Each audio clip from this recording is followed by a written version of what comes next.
Bonjour à tous. La crise que vit la Guadeloupe actuellement va-t-elle s'installer dans la durée? La fermeté du gouvernement, est-ce la meilleure réponse en l'état actuel des choses? Pourquoi la question de l'autonomie, remise sur le tapis, est-elle à ce point clivante? Maître Pierre-Yves Chicot, avocat au barreau de Guadeloupe et maître de conférences en droit public, est l'invité de Franc-Parler. Bonjour maître. Bonjour Thierry Fendéré. Merci d'avoir accepté notre invitation. Voilà déjà plus de 2 semaines que la Guadeloupe est en crise, une crise majeure qui était prévisible. Quelle est votre analyse de ce que nous vivons aujourd'hui? Mon analyse, elle va être déclinée en 3 points. Le premier point, c'est le fait que les Guadeloupéens ont du mal, et pas simplement les Guadeloupéens, mais l'ensemble de la communauté nationale, vit mal l'abandon par la France de l'État-providence.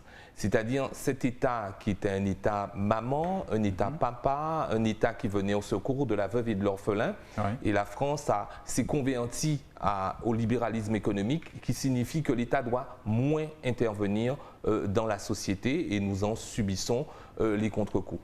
La deuxième explication, c'est le fait que nous sommes entrés dans une économie de la pénurie.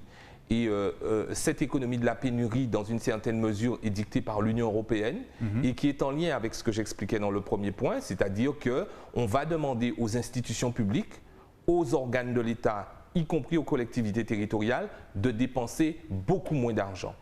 Le troisième élément qui tient à cet aspect de la crise de la démocratie locale, c'est le fait que on est aujourd'hui, en particulier depuis 2003, dans le cadre d'une gouvernance en France de proximité, c'est-à-dire que les premiers interlocuteurs des citoyens sont les collectivités territoriales et il y a désormais une défiance, une méfiance et aujourd'hui un mépris d'une grande part de l'électorat des citoyens électeurs pour leur classe politique et qui explique que ces citoyens électeurs vont précisément bouder les urnes à l'occasion des consultations électorales. Oui. La venue du ministre des Outre-mer, Sébastien Lecornu, s'imposait dans ce timing-là?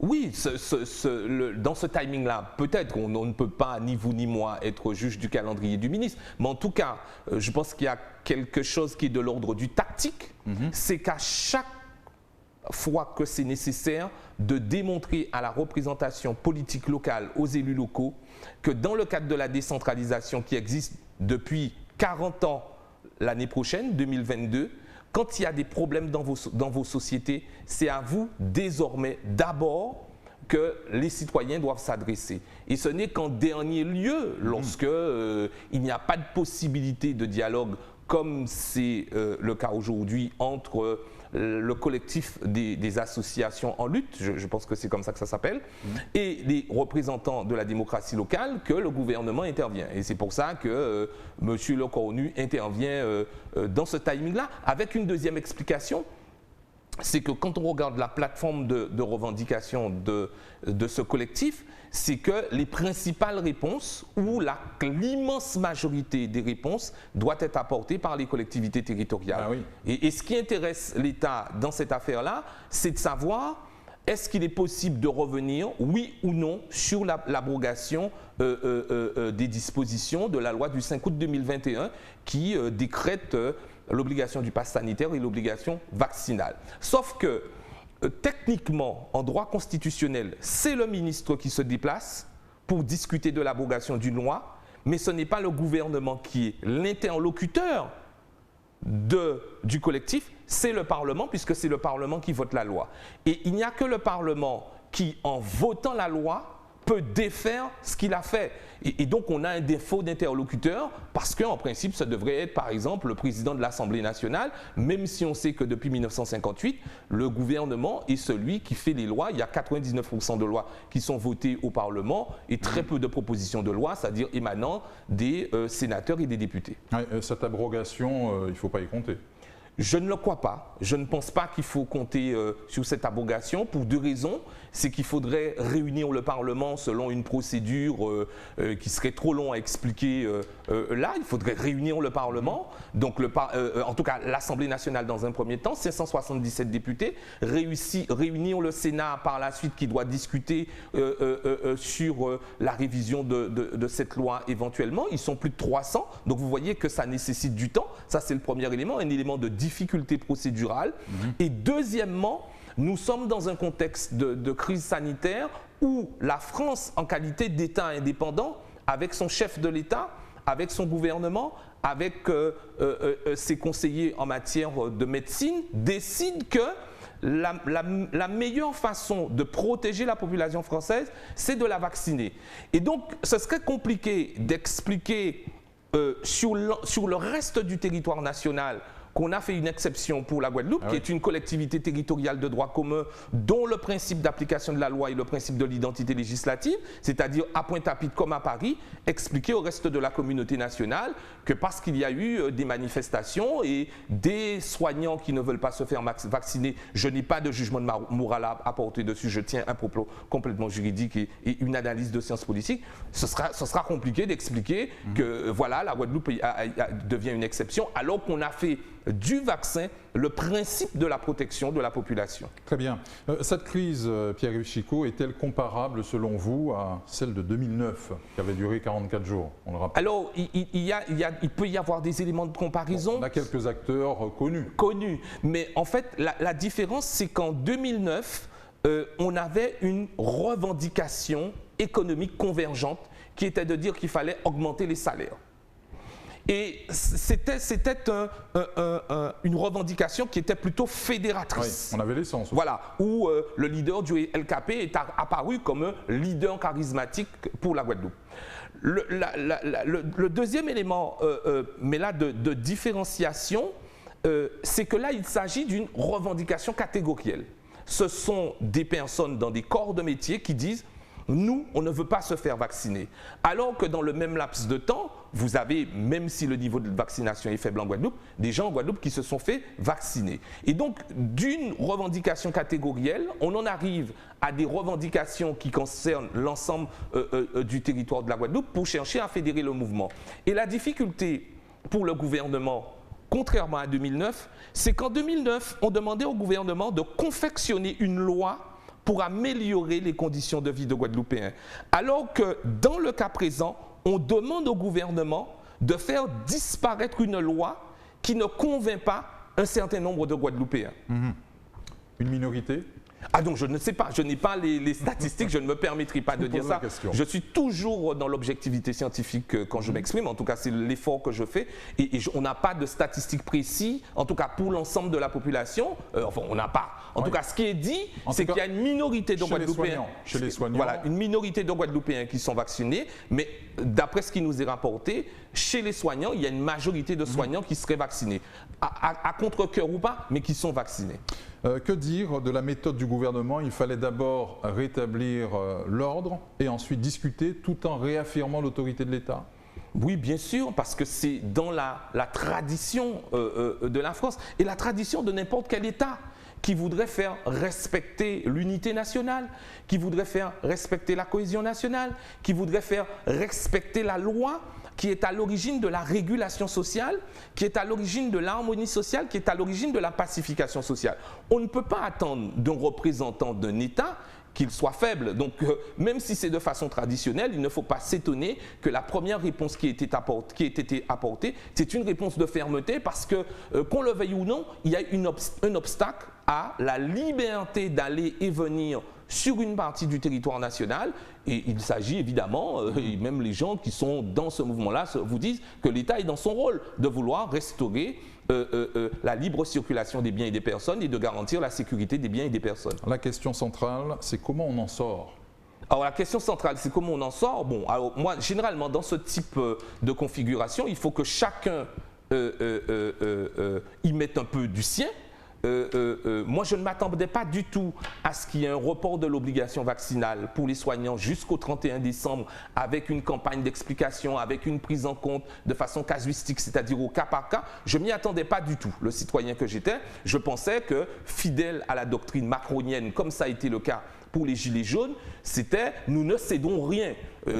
On a déjà une brèche qui a été ouverte par les représentants de l'État en disant voilà, on peut continuer à discuter et reporter cette obligation vaccinale jusqu'à la fin du mois de décembre 2021.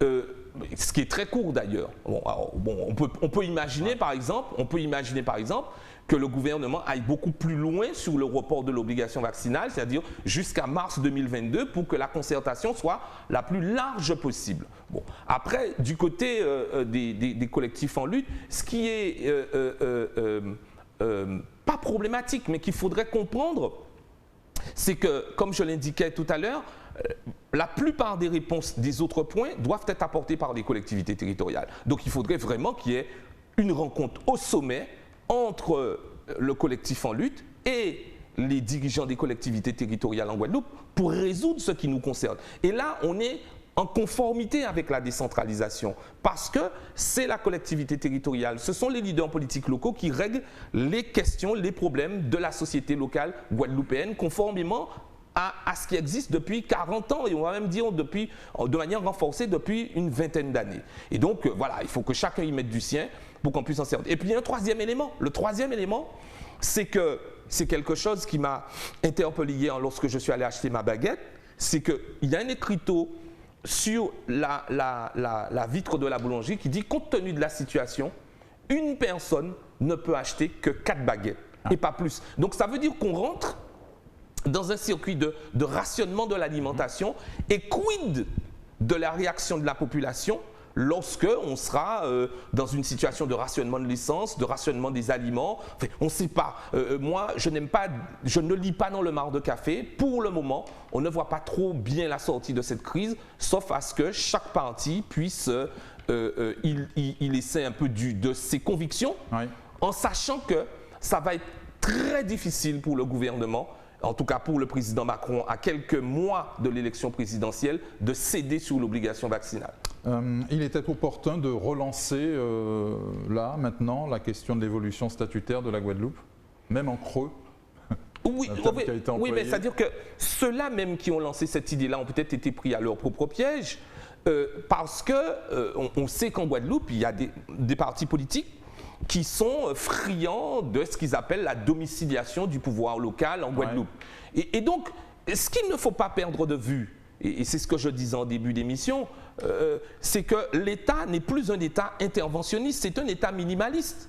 Donc quand vous lui dites « je veux plus de pouvoir chez moi », il l'entend très très bien, parce qu'il est parfaitement dans sa doctrine actuelle. Sa doctrine actuelle, c'est de dire aux individus, aux citoyens, prenez-vous en charge. C'est de dire aux territoires, prenez-vous en charge. De dire aux élus locaux, apprenez à assumer vos responsabilités politiques locales. Donc quand il entend domiciliation du pouvoir local en Guadeloupe, il se dit, mais moi ça me parle, parce que c'est conforme aux orientations de l'Union européenne, c'est conforme aux orientations du Conseil de l'Europe qui a fait voter ce qu'on appelle la charte d'autonomie depuis 1986, et c'est conforme à la doctrine économique libérale et monétariste. Ça veut dire que plus d'autonomie aux territoires locaux, j'ai moins d'argent à sortir de ma poche, c'est-à-dire de la poche de l'État. Ah oui, mais justement cette perspective, je parle du changement de statut, cette perspective reste clivante en Guadeloupe. Comment l'expliquez-vous ? Mais elle reste clivante parce que vous avez deux conditions pour parvenir à fédérer autour de cette question de la transformation institutionnelle ou de la transformation statutaire. Sachant que nous avons aujourd'hui l'exemple de la Guyane et de la Martinique, oui, qui avaient pensé qu'en fusionnant le département et la région, ça permettrait de régler bien des problèmes sur leur territoire. Et en 2017, on a eu la crise guyanaine de 2017 qui s'est terminée par les accords de Guyane entre le gouvernement et la société guyanaise et ses élus. Et là, dans cette crise que nous connaissons, la Martinique est aussi en crise, ce qui veut dire que la réponse institutionnelle, si elle n'est pas savamment pensée, si elle n'est pas correctement penser.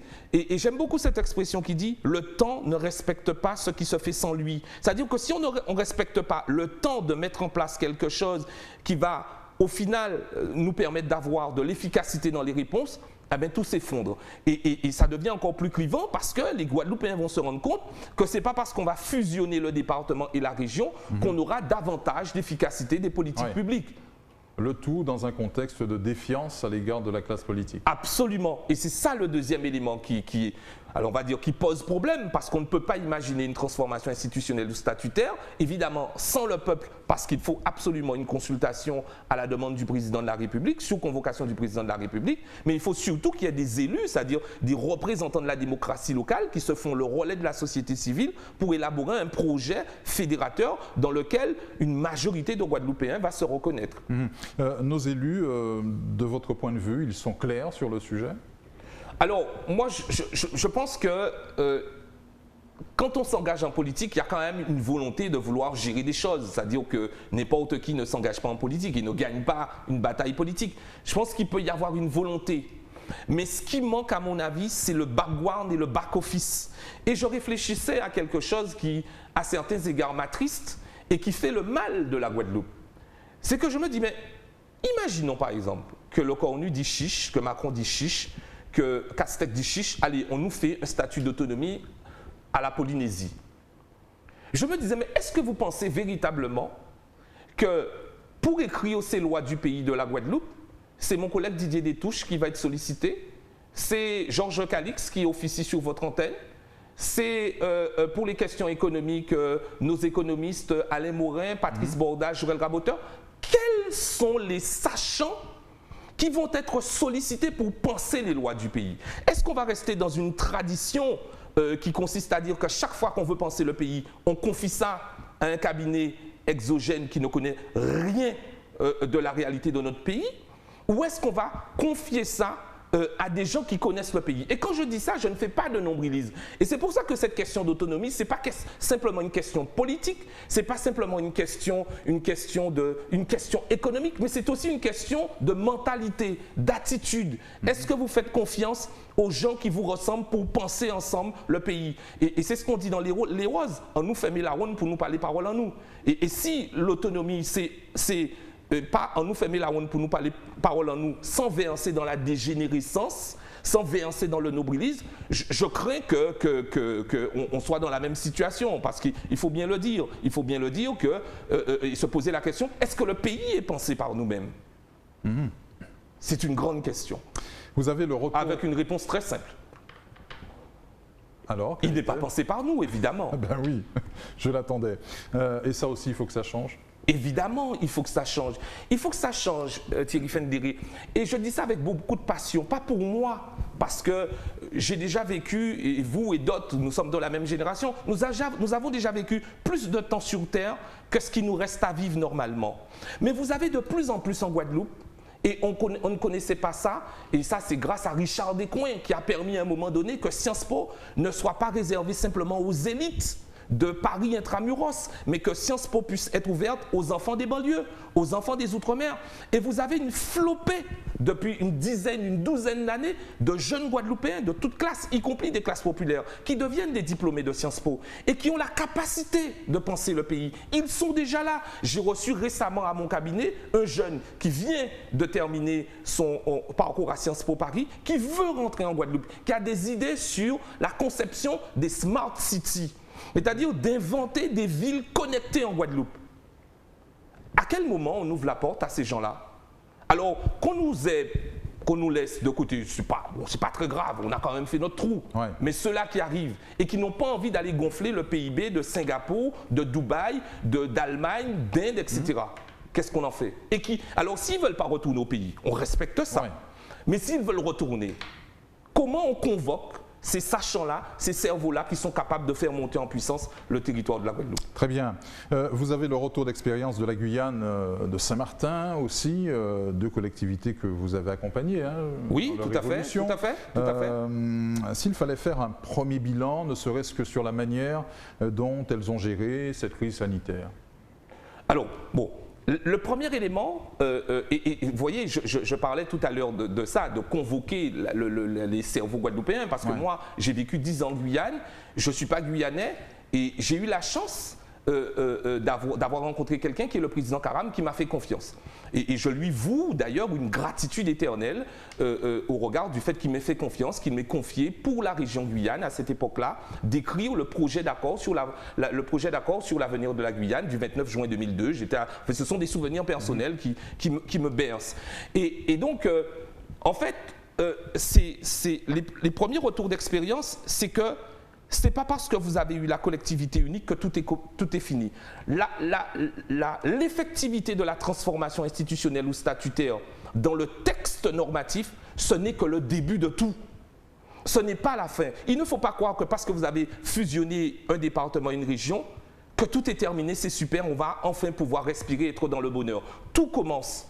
Tout commence et donc là, on est dans une période encore d'observation, d'apprentissage de gestion de la collectivité unique, parce que c'était quand même 2 collectivités spécialisées qui ont fondu en une seule collectivité. Et l'exemple de la Guyane est criant, puisque vous m'interrogez dessus, c'est que la collectivité territoriale guyanaise aurait eu énormément de difficultés si l'État n'avait pas nationalisé le RSA. Et vous voyez bien de quoi je veux parler. C'est-à-dire qu'on réclame une transformation institutionnelle pour décider beaucoup plus chez soi, pour monter en responsabilité. Et finalement, le premier acte de la collectivité territoriale de la Guyane, c'est une compétence du département de la Guyane qui est reprise par l'État pour financer le RSA. Et en ce qui concerne Saint-Martin avec la loi organique de 2007, là aussi, ça n'a été que le début de l'histoire. On a vu encore dernièrement qu'à Saint-Martin, il y a eu des échauffourées. La preuve que la transformation, dans le cas de Saint-Martin, ce n'est pas une transformation institutionnelle mais statutaire, mais que la transformation statutaire peut ne pas tout résoudre ou ne rien résoudre. Et j'ai été convié à l'époque de feu Madame la Présidente Hanson qui m'avait fait confiance avec le directeur de cabinet qui est malheureusement aussi décédé, M. Bière-Branger, où j'avais travaillé avec eux pendant 18 mois à rédiger un projet de loi réformant la loi organique de 2007 parce qu'il fallait encore travailler et il fallait que le travail soit davantage perfectible. Très bien. Pour revenir à notre crise, Pierre-Yves Chicot, elle va laisser des traces, c'est indéniable, déjà sur le plan économique, oui, et sans doute au-delà. Oui, sur le plan économique, ça va laisser des traces indéniablement. On ne peut que s'en lamenter et essayer de se dire, parce qu'on est optimiste, que la Guadeloupe est une terre de résilience. Elle est historiquement une terre de résilience et que nous allons nous relever comme nous nous sommes relevés après 2009 parce que nous savons réinventer, parce que nous sommes de la civilisation des cyclones. Mais dans ce monde qui va si vite, tout le temps que vous avez perdu, et le temps qui a été gagné par les autres parce qu'on est dans une économie internationale de compétition, mais le temps que vous avez perdu, le temps qui a été gagné par les autres, c'est autant de retard que vous enregistrez. Et voilà, c'est ce qu'on peut dire globalement sur politiquement, les traces que ça pourrait laisser, c'est que ce qu'il faut espérer, c'est que ce mouvement-là soit, comme on dit chez nous, sont des autres mettons l'autre, soit un moment salvateur pour qu'il y ait une remise en cause de la manière de gérer les collectivités territoriales, de faire de la politique en Guadeloupe, d'envisager l'avenir du territoire guadeloupéen, de faire un aggiornamento total et de tenter de rapprocher la population guadeloupéenne de ses élus. Parce qu'il y a un divorce. Là, on a dépassé la séparation de corps. Là, on est déjà devant le juge aux affaires familiales pour prononcer le divorce. Et on ne peut pas imaginer une démocratie apaisée, et même une démocratie locale apaisée, si les dirigeants et ceux-là qui les investissent ne sont pas dans une relation de confiance. Très bien. Comment faire pour que la sortie de crise, lorsqu'elle interviendra, parce qu'elle interviendra de toute façon, comment faire pour qu'elle soit durable et ne jette pas les bases de la prochaine crise? Alors, un élément proéminent, en tout cas qui m'intéresse et que je répète inlassablement depuis un moment, il faut absolument que nos parlementaires aient la culture de l'adaptation.